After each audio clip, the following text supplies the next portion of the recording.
कारीकरण संघातवंतम राजम अग्नि अष्टजद वेदा च आत्मानम अभूत इति युक्तम। कहते हैं तो अकामयता कि पहले उसने कामना की थी। तो कौन किसने कामना की थी? जीव असु मृत्यु, मृत्यु देवता ने कामना की थी। हिरण्यगर रूप जो मृत्यु है उसने कामना की थी। भाई हिरण्यगर रूप मृत्यु ने प्राण ने अवादि क्रमेण जल अव्यय जल, उस मृत्यु ने अवादि क्रम से जलादि के क्रम से आत्मानम मन के द्वारा अपने आप को अंडे के भीतर ब्रह्मांड रूप अंडे के भीतर कार्यकरण संघातवंतम, कार्य स्तुशरी करण स्तुशरी, तो कार्यकरण संघात वाले ब्राजम अग्निम, प्राटुक अग्नि की अत्यजत सृष्टि की थी, पहले कर दी गई है। त्रेदा और क्या किया? त्रेदा च आत्मानम अकृत, और उसी मृत्यु ने प्राण रूप मृत्यु ने अपने आत्मा को अर्थात अपने शरीर को 3 प्रकार से विभक्त कर लिया। आदित्य के रूप से, वायु के रूप से और अग्नि के रूप से। इस प्रकार से अपनी आत्मा को 3 रूप से विभक्त कर लिया। अब विभक्त करने के पश्चात यहाँ पर कहते हैं सा किम व्यापार सन असजता, ऐसा भय किस व्यापार वाला होता हुआ उससे विराट रूप हिरण्यगर रूप मृत्यु देवता है, उसने असजता किस व्यापार वाला होता हुआ उसने इस प्रकार से सृष्टि करी। ऐसी प्राप्ति हो जाने पर उच्च से कहते हैं। तो कहते हैं तो अकामयता द्वितीयों में आत्मा जायेता इति,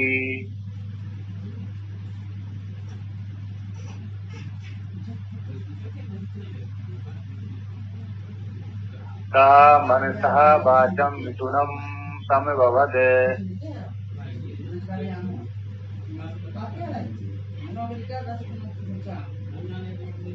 अस्नाया मृत्यु से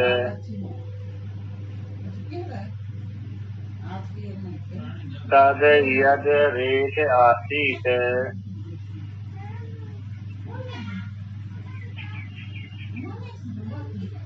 सा संवत्सरो अभवत,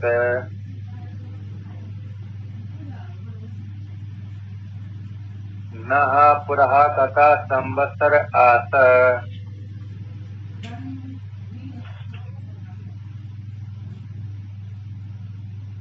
तम एतावन्तं कालम अविभा,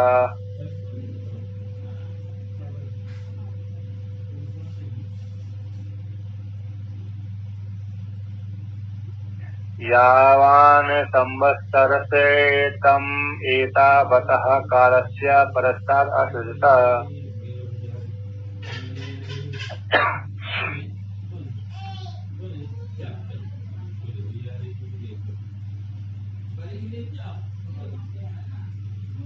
तम जातम अभिव्यादधात,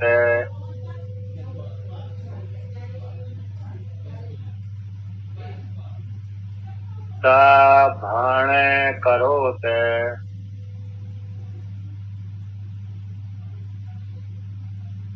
सा एव भाग अभवत।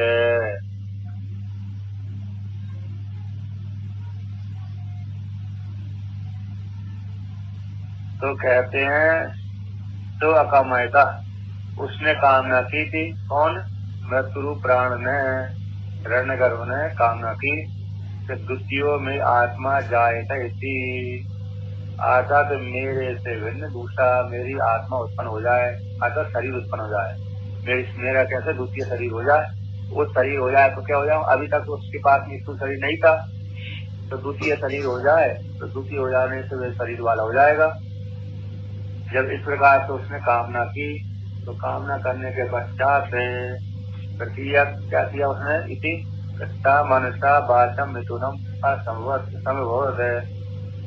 अस्नाया मृत्यु, अस्नारूप मृत्यु ने सा अस्नाया मृत्यु, अस्नारूप जो मृत्यु है उस मृत्यु ने मन के द्वारा, जो पहले उसने मन बनाया था सृष्टि करने के लिए, उस मन के द्वारा वाचम वाणी को अर्थात अब वाणी कौन हो गई? वेद रूप जो वाणी है उस वाणी को सुनम असंवत है, ऐसे जोड़ा होता है मिथुन।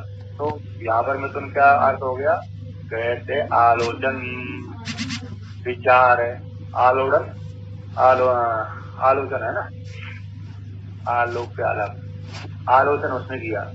तो मिथुनम असंवत आता था मृत्यु देवता ने इस वेद रूप, वेद त्रयी वाणी, जो वेद त्रयी रूप जो वाणी है उस वाणी का उसने आलोचन किया, अतः मंथन किया। क्या किया? मंथन। जैसे महिलाएं अरे दही का मंथन करती हैं, है ना, तो जिस प्रकार से आगे इधर उधर हलाती रहती हैं, मतलब एक एक दाहिने हाथ को खींचती हैं तो बाएं के उधर को छोड़ देती हैं, और बाएं को खींचते हैं तो दाहिने को।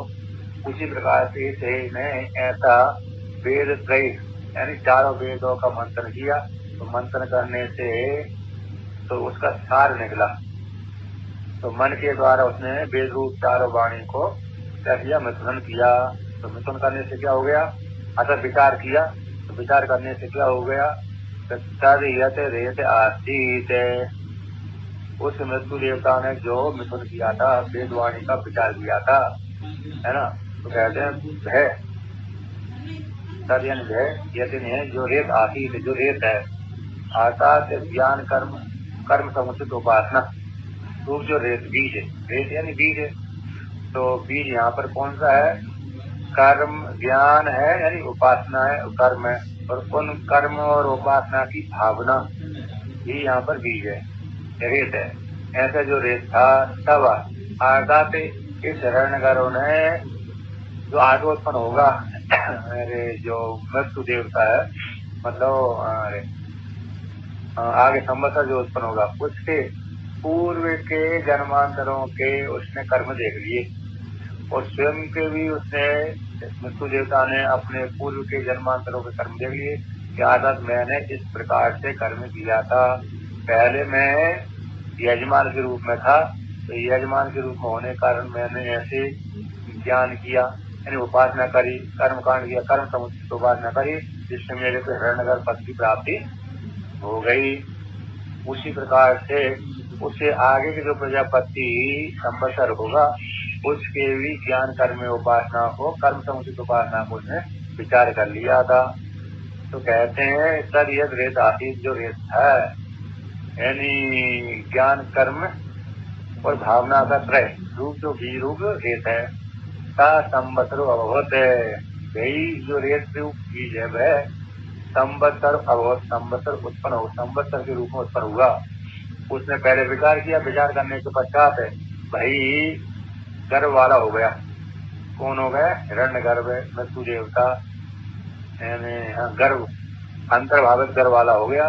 तो हो जाने के पश्चात फिर वह उसने एक वर्ष तक उस संवत्सर को अपने भीतर ही धारण किया, यानी संवत्सर के शरीर उसने किसी के उस पेट में प्रवेश कर गया, अपने भीतर प्रवेश करके तो एक वर्ष तक उसने संवत्सर को धारण किया। फिर इसके पश्चात में संवत्सर को उत्पन्न किया, तो काल रूप संवत्सर को उत्पन्न किया। कहते हैं कि मृत्यु देवता है, मृत्यु रूप जो हिरण्यगर्भ है उससे पहले भी कोई ना कोई समय काल तो है ही है। कौन है?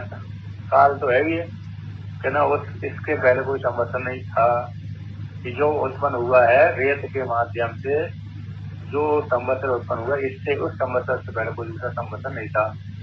न पुरः तथा संवत्सर आसा, कहते हैं उससे पहले जो मृत्यु देवता ने जो वेद रूप वाणी को मिथुन किया था, अर्थात आलोड़न किया था, विचार किया, उससे जो रेत उत्पन्न हुआ था, रेत उत्पन्न हो जाने के पश्चात जब रेत था भाई, रेत ही क्या बन गया? बीज रूप जो रेत है अर्थात उसका जो विचार करने से भाई इस रूप में संवत्सर के रूप में उत्पन्न हो गया, ऐसा नहीं। उसका ब्रह्म है तो ब्रह्म कई रूपों में उत्पन्न हो जाता है। उसी प्रकार से ये संवत्सर उत्पन्न हो गया था। न पूरा तथा संवत्सर आते, इससे पहले कोई दूसरा संवत्सर नहीं था। फिर इस प्रकार से हो गया। कहते तम एकावंतम कालम अविभा, कहते हैं जो संवत्सर, उस संवत्सर को, तो जितना संवत्सर का काल होता है, कितना होता है, 12 महीने वाला संवत्सर होता है क्या नहीं?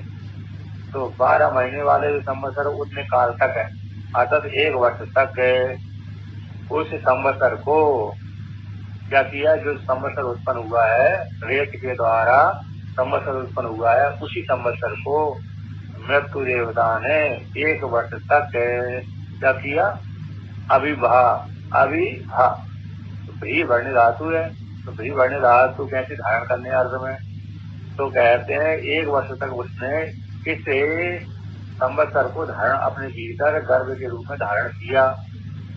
भीतर रहना मतलब गर्भ के रूप में रहना है कि नहीं? कोई भी किसी के भीतर रहता है तो मतलब वो गर्भ के रूप में रह रहा है अंदर, इस प्रकार से। तो कहते हैं यावान संवत्सरस्य तम एतावतः कालस्य पुरस्कार अर्थजता, जितना बड़ा संवत्सर है अर्थात जितने काल का संवत्सर होता है, एक संवत्सर 365 दिन का होता है कि नहीं? उतने काल तक उसने मृत्यु रूप जो देवता है उसने उसको धारण किया था। इसके पश्चात धारण करने के पश्चात 1 वर्ष धारण करने के पश्चात तो उसको असृजता, क्या कर दिया, संवत्सर को सृष्टि कर दी। और सृष्टि करते ही वह संवत्सर कैसा, बालक के रूप में पैदा हो गया है क्या नहीं? जैसे आपने कभी टीवी में देखा होगा और पुराणों में सुना होगा, भगवान शिव जी के कभी नेत्र से कभी पसीना से बालक पैदा हो जाते हैं, है कि नहीं? तो उनके पसीना गिर गया, जमीन पर गिर गया, उसी से ही बालक पैदा हो गया। उसी प्रकार से यहाँ पर भी कैसा जो प्राण रूप जो मृत्यु देवता है उससे उसके वेद के आलोचन करने से यही गर्भ के रूप में यहाँ का कह रहा है संवत्सर उत्पन्न हो गया। तो संवत्सर में जो संवत्सर उत्पन्न हुआ उसने उत्पन्न किया, किसने किया, मृत्यु देवता ने।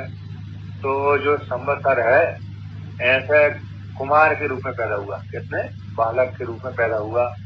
तो तम जातम अभिव्यदधात है, अब जो पैदा हुआ था तम उसको, जातम जो उत्पन्न हुआ था उसी बालक को, जो 1 वर्ष से अपने भीतर ही गर्भ के रूप में धारण किया था, उसी बालक को उत्पन्न कर दिया मृत्यु देवता ने, प्राण रूप मृत्यु देवता ने। अब उस बालक को देख करके वे अभिव्यदधात है, अर्थात उसने मुख को फाड़न किया। कौन ने, मृत्यु ने, असनारू जो मृत्यु है उसने इसको देख कर, बालक को देख करके मुख फैला दिया, क्योंकि कार्य करके खरीदा कि और मृत्यु असनर रूप जो मृत्यु है उसको भूख लिया गया है। तो भूख लगे आने के कारण वह अपने बालक को खाना चाहती थी। जैसे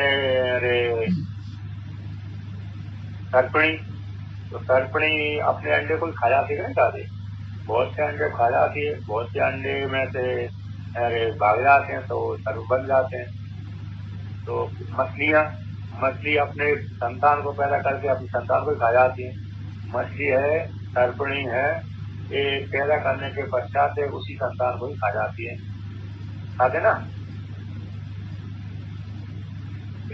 उसी प्रकार से यहाँ पर भी ये मृत्यु रूप जो प्रजापति है उसमें जो पैदा हुआ था संवत्सर, बालक रूप में पैदा हुआ, उसको देख करके उसने मुख फैला दिया मृत्यु संवत्सर ने, मृत्यु रूप प्रजापति ने।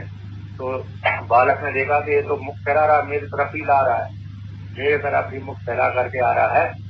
तो उसको देख करके, मुख फैले हुए को देख करके तो कहते सा भाणम, बाण करो, उसने भाण शब्द किया, उच्चारण किया। जैसे सिरसा ने हनुमान जी को खाने के लिए मुख फैला दिया था, है ना। तो उसे, किंतु हनुमान जी ने सोचा ये मेरे खाया नहीं, इससे पहले मैं उतना ही बड़ा बना लेता हूँ, जैसे जैसे छोटा बदन बढ़ावा और सास दूध का भी रूप दिखावा। तो किंतु हनुमान जी को नहीं खा पाए, लेकिन वो भी मानी नहीं, जब तक मेरे मुख में नहीं जाएगा तब तक इसको जाने नहीं दूंगी, है क्या नहीं। हनुमान जी की मजबूरी जाने, अंदर जाना पड़ेगी। तो यहाँ पर कहते हैं उस बालक ने, संवत्सर रूप जो बालक है उसने अरे अपने मृत्यु रूप प्रजापति के मुख को फैला हुआ देख करके भाण करो थे, भाण उच्चारण किया, भाण ऐसे शब्द उच्चारण किया। तो जैसे ही भाण शब्द उच्चारण किया तो उसका ये बाघ अभवत है, यही बाघ हो गई। बाण शब्द का नाम बाण, बाण मतलब यार लोग भाषा को छोड़ कहोगे तो कुछ और निकाल दोगे आप, है क्या नहीं। अब व्यंग्यवाचक शब्द है हिंदी में तो मुहावरा में, है क्या नहीं। इसी लंपट को वाचक है वो शायद है। इसी लंपट का उपयोग में करते हैं। तो भाण शब्द यहाँ पर प्रयोग कर दिया, मतलब कोई जब भाण शब्द यहाँ का उच्चारण किया उसने मृत्यु उसने संवत्सर ने, तो कहीं बाक हो गई। अर्थात अग्नि बाक भूत का मुखम प्राविष्ट, अग्नि देवता वाणी बन करके मुख में प्रवेश कर गई, है ना। बाक भूत का अग्नि बाक भूत का मुखम प्राविष्ट, अग्नि देवता बाघ होकर के मुख में प्रवेश कर रही थी। तो अग्नि देवता है, यहाँ का संवत्सर है, तो संवत्सर ने जैसे बाण शब्द का प्रयोग किया, भाई जो बाण शब्द ही बाघ हो गई, यानी अग्नि वाणी का अभिमान देवता उत्पन्न हो गया। अब यहाँ पर कहते हैं फिर उसने विचार किया इसको नहीं खाना चाहिए, अभी यदि खाऊंगा तो थोड़ा सा हमें खाने को मिलेगा, तो दोबारा फिर इकट्ठा करके फिर खाऊंगा, बाद में आगे विचार करेंगे। अब भगवान वास्तव इसका व्याख्यान करते हैं, कहते हैं सा मृत्युर अकामयता कामितवान, उस मृत्यु ने कामना की है, कामितवान हुआ था, कामना करने वाला हुआ था, विचार करने वाला हुआ। किम, क्या विचार करने वाला हुआ, तो कहते हैं ये विचार करने वाला हुआ कि द्वितीयो में मम आत्मा शरीरम एन हम शरीरी श्याम सा जाएगा उत्पत्तेता इति एवं एतद अकामयता, उसने ऐसी कामना की थी, लेकिन द्वितीयों में मम आत्मा शरीर हो जाए, जिससे मैं शरीरी वाला हो जाऊं, अर्थात शरीर रूप से उत्पन्न हो जाऊं, है ना, शरीरी कहलाऊं। तो शरीर है जिसके पास में, शरीर है अस्तित्व शरीर है जिसके पास शरीर कहलाता है, मैं शरीर वाला हो जाऊं तो क्या हो जाऊं, उसका जायता, ऐसा विचार करने से मैं शरीर वाला हो गया, शरीर उत्पन्न हो गया, है ना। स्थिति उत्पत्तिता स्थिति एवं एतद अकामता, ऐसा उसने कामना करी। सूत्रम, किसने करी, सूत्र ने कामना करी। सूत्रम 1 नंबर की में आया सूत्रम, सूत्र हिरण्यगर रूप मृत्यु ने कामना की थी। दुष्टा एवं कामना कार्य मन संयोग उपनिष्ठ, कामना का कार्य कहते हैं मन के संयोग से ही उपन युक्त होता है। जब कामना होगी तो मन होगा, और मन में कोई कामना होगी तभी इस प्रकार की कामना बनेगी। मन नहीं है तो कामना आदि की उत्पत्ति भी नहीं होती, मन के साथ संयोग हो जाने से ही कामना आदि की उत्पत्ति होती है। उसको लेकर के यहाँ पर कहते हैं कैसा एवं कामयत्वा मनसा पूर्व उत्पन्न वाचम त्रयी लक्षणाम मिथुनम द्वंद भावम समभवते संभवनम कृतवान मनसा त्रयीम आलोचित वांस त्रयीहितम सृष्टि क्रमम मनसा अन्वालोचयत इत्यर्था। उसे मृत्यु देवता ने, मृत्यु प्रजापति ने एवं कामयता, इस प्रकार से कामना करके, कैसे, मन के द्वारा, कहते मन के द्वारा, कहते हैं किसके द्वारा कामना करी, कहते मन के द्वारा, मन के सहित वाणी द्वंद्वामु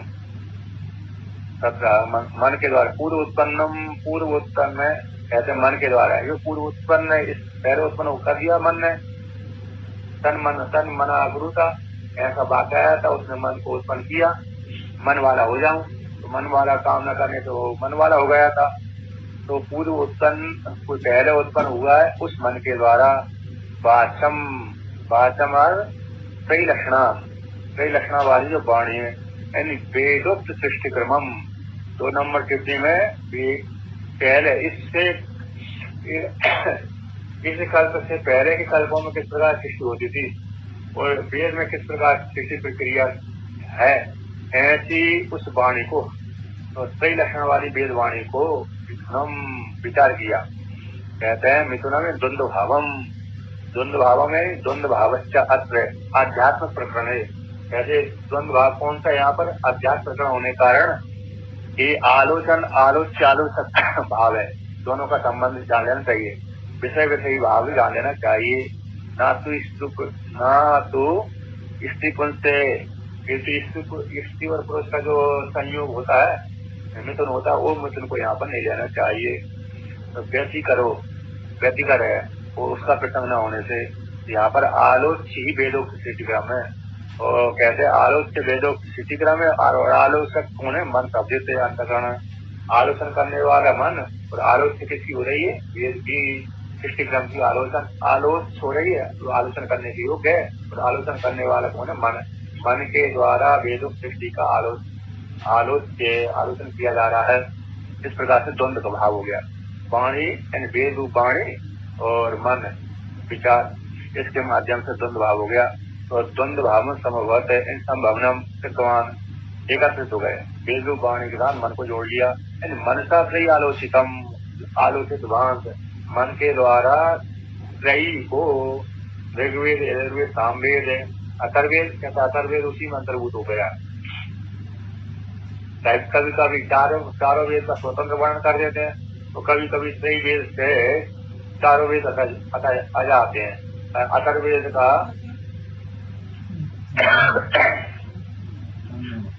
जैसे मुंडक उपनिषद में चारों वेदों का वर्णन कर दिया ना, मुंडक उपनिषद में चारों अंगों के सहित चारों वेदों का वर्णन कर दिया।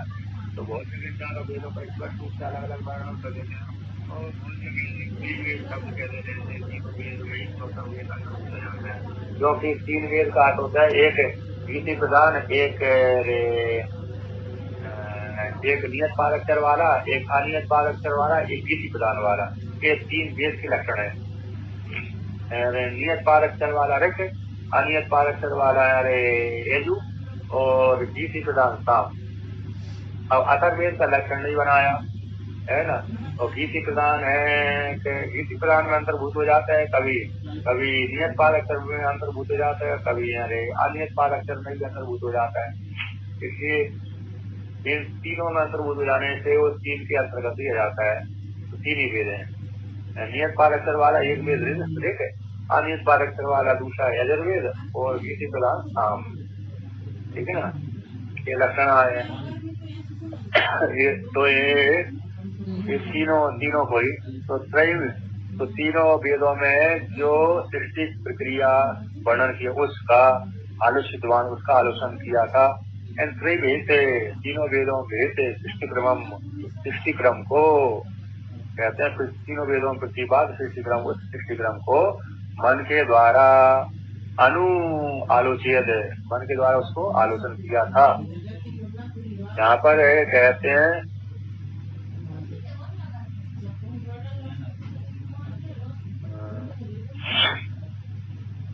वेदोक्त सृष्टि क्रम, यहाँ पर टीकाकार कहते हैं दूसरी पंक्ति में, वेदोक्त सृष्टि क्रम को, आलोचन को प्रजापति के द्वारा, कौन प्रजापति रूप जो वो है उसके द्वारा, सूत्र के द्वारा, न एकदम प्रथम संसार कहते वेदोक्त सृष्टि क्रम का आलोचन प्रजापति के द्वारा जो किया गया है ना, प्रजापति से, ये प्रजापति का पहला ही संसार नहीं है, क्योंकि प्रथम संसार नहीं, संसार तो कैसा अनादि है।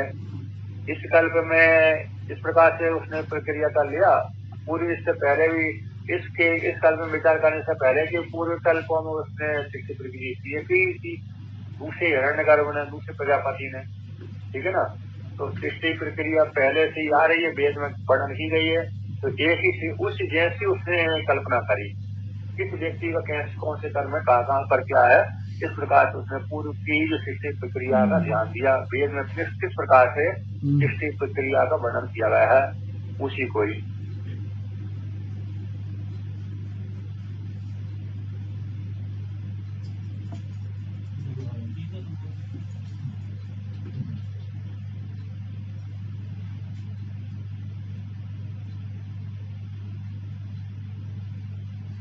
यहाँ पर वेदोक्त सृष्टि क्रमम आलोचनम प्रजापति न इदम प्रथमम। जो वेदोक्त सृष्टि क्रम का आलोचन है वह प्रजापति का वह प्रथम नहीं है, क्योंकि संसार का अनादित्वात है ना। वेदोक्त सृष्टि क्रम का आलोचन प्रजापति का पहला नहीं है। इदम इदम है जगत रूप जो क्रम का है, आलोचन रूप क्रम पहला है, संसार है, वो संसार प्रजापति का पहला नहीं है। आलोचन रूप इदम जगत रूप प्रथम आलोचन प्रजापति का नहीं है। क्यों? संसार का अनादित्वात है, संसार का अनादि होने से इसी वक्तुम कहने के लिए अनुशब्दा, ऐसा कहने के लिए अनुशब्द आया है, यानी पश्चात है। तो यहाँ पर भाष्य में जो अनुशब्द आया ना, कहाँ पर आया अनुशब्द? मनसा अनु आलोचियत। तो मनसा अनु आलोचियत में जो अनुशब्द आया है, मनसा अलग कर देंगे तो अनु अलग कर देंगे तो आलोचियत अलग हो जाएगा। तो जो अनुशब्द आया है इसके पश्चात, इससे पहले भी सृष्टि प्रक्रिया हुई है। इस प्रजापति हिरण्यगर रूप जो मृत्यु है उससे इस कल्प की सृष्टि प्रक्रिया से पहले भी सृष्टि प्रक्रिया हुई है, ठीक है ना।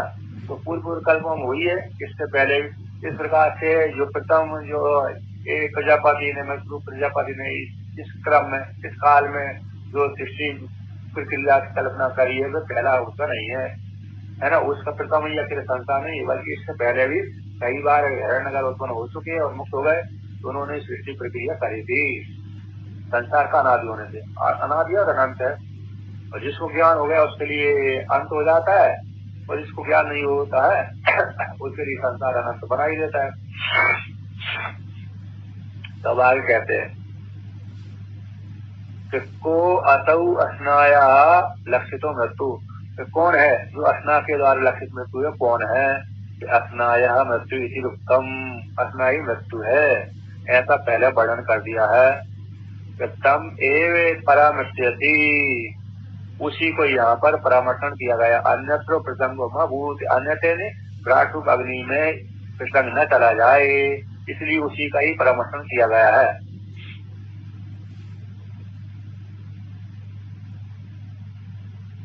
अब आगे कहते हैं, यानी अन्यत्र में अनंतर प्रकृति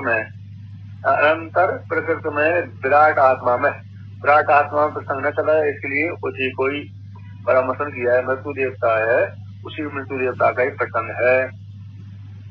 तो आगे कहते हैं तद यद रेट आतीत, वह उसने तीनों वेदों का विचार किया उन मृत्यु देवता ने। तो मृत्यु देवता ने जो विचार किया, तो विचार करने से आलोचन करने से आलोचक भाव सृष्टि प्रक्रिया का विचार करने से वेदों में, तो क्या किया क्या हुआ उसमें?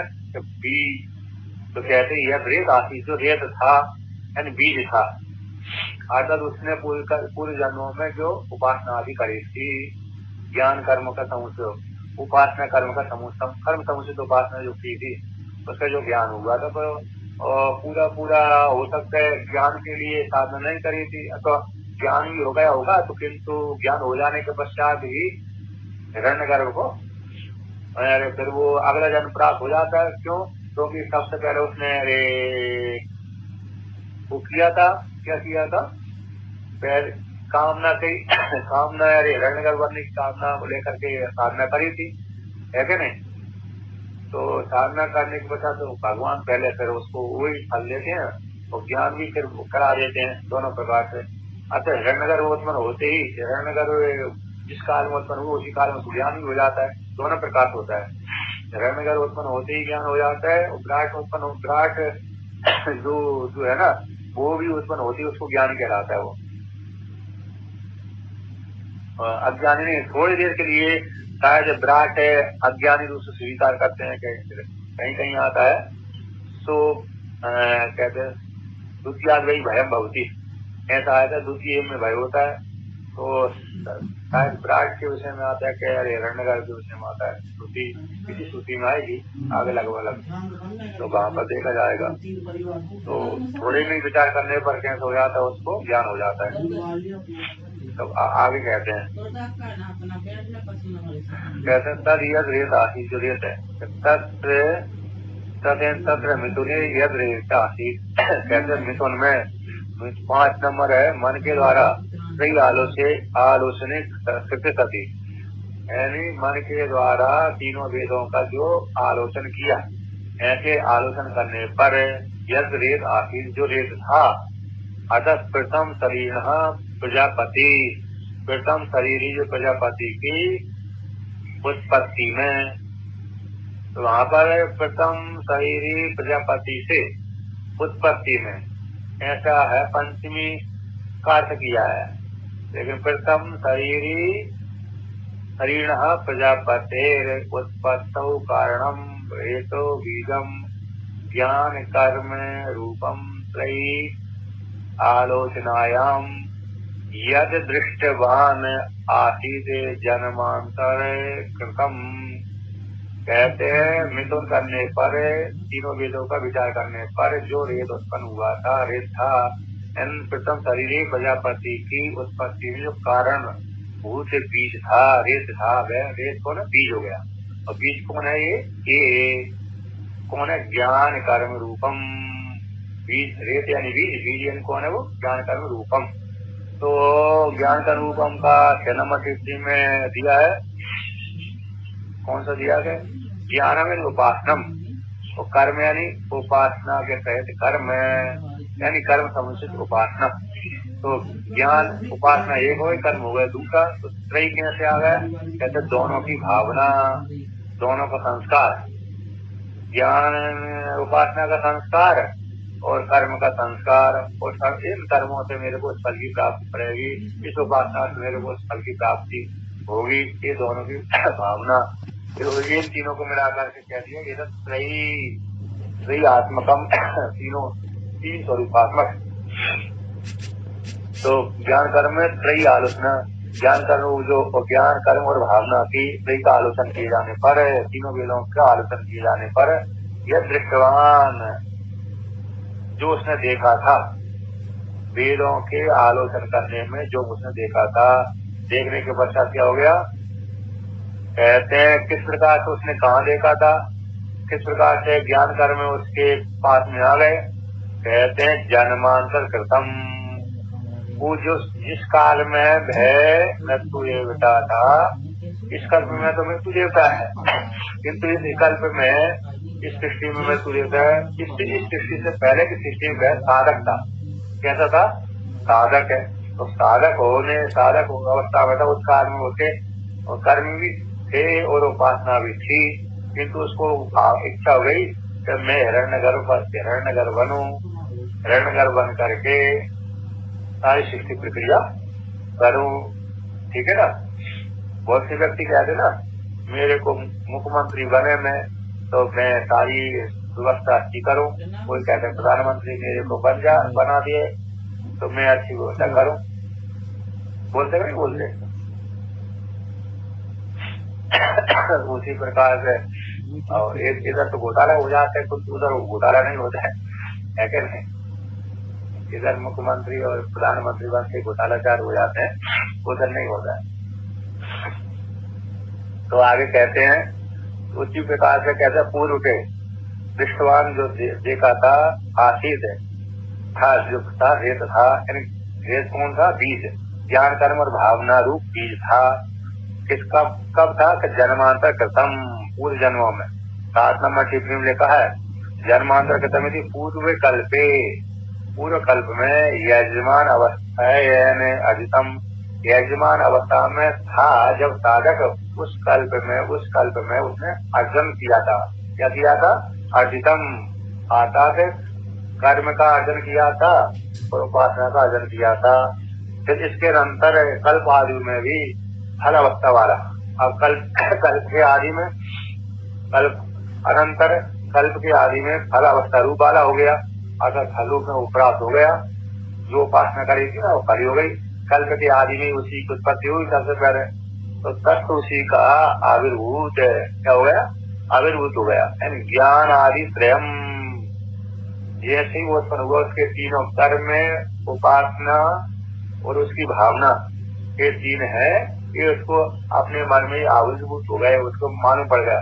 मैंने इस प्रकार से साधना करी थी यानी सर्वज्ञ हो जाता है। उस काल में विराट बनते ही सर्वज्ञ हो जाता है और हिरण्यगर्भ बनते ही सर्वज्ञ हो जाता है, क्योंकि बड़ी उपासना है ना, बड़ी उपासना होने कारण ये छोटे उसका परिच्छिन्न भाव नहीं रहता, अपरिच्छिन्न भाव हो जाता है। जैसे देव भूता देवाना पेटी न्याय है, तो पहले साधक अवस्था में वो इतनी दृढ़ भावना हो गई थी कि हिरण्यगर्भ बन ही गया था, विराट बन ही गया था, तो व्यापक होकर के दिखने लगता है। जैसे कुंडी किसी को जागृत हो जाए, आगे का फिर किसी का खुल जाए, तो खुलते ही यहाँ पर बैठे बैठे ही व्यक्ति कहीं भी किसी भी देश को देख सकता है, या ब्रह्मलोक को भी यहीं से बैठे बैठे देख सकता है, अन्य लोगों को भी यहीं पर बैठे बैठे देख सकता है। इस प्रकार से उसमें सामर्थ आ जाती है।